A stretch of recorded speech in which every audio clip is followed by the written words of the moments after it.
का पहला चुनाव देख रहा हूं जहां विपक्ष जीत का दावा नहीं कर रहा है। आज सपा की स्थिति यह है कि यहां हर घंटे उसे अपने उम्मीदवार बदलने पड़ रहे हैं। जिन सीटों को कांग्रेस अपना गढ़ मानती थी, वहां भी उसे उम्मीदवार उतारने की हिम्मत नहीं हो रही है। यहां उत्तर प्रदेश में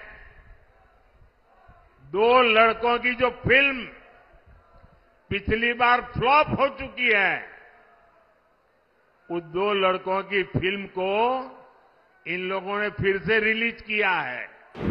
मुझे समझ नहीं आता, अरे काठ की हांडी को ये इंडी गठबंधन वाले कितनी बार चढ़ाएंगे। साथियों, अब हम भारत को विकसित राष्ट्र बनाने के मिशन में जुटे हैं। वहीं दूसरी तरफ जो हमारे विरोधी हैं, वो क्या कर रहे हैं? ये सत्ता पाने के लिए तड़प रहे हैं, छटपटा रहे हैं। मैं देश का पहला चुनाव देख रहा हूं जहां विपक्ष जीत का दावा नहीं कर रहा है। किसी विपक्ष के नेता से आपने सुना कि भाई उनकी सरकार बनेगी? सुना? कोई बोलता है? बल्कि विपक्ष सिर्फ इसलिए चुनाव लड़ रहा है ताकि भाजपा की सीटें 370 से कम की जा सके और एनडीए की 400 से कम की जा सके, इसके लिए लड़ाई लड़ रहा है। आज सपा की स्थिति यह है कि यहां हर घंटे उसे अपने उम्मीदवार बदलने पड़ रहे हैं।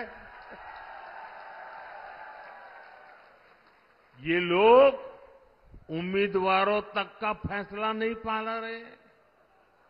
और कांग्रेस की स्थिति तो और विचित्र है। कांग्रेस को तो उम्मीदवार ही नहीं मिल रहे।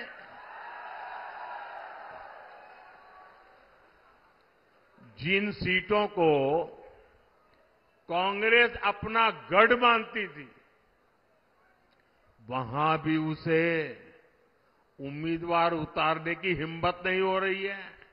मैंने तो देखा कुछ जगह पे जिसको उन्होंने उम्मीदवार घोषित कर दिया, टिकट दे दिया, उसने दूसरे दिन वो इस्तीफा दे दिया। यानी इंडी गठबंधन अस्थिरता और अनिश्चितता का दूसरा नाम बन चुका है। इसलिए देश आज उनकी एक भी बात को गंभीरता से नहीं ले रहा है। और मैं उत्तर प्रदेश को तो, क्योंकि यहां के लोग बहुत जानकार हैं, समझदार हैं, आपको याद होगा पुराना, यहां उत्तर प्रदेश में 2 लड़कों की जो फिल्म पिछली बार फ्लॉप हो चुकी है, उस 2 लड़कों की फिल्म को इन लोगों ने फिर से रिलीज किया है।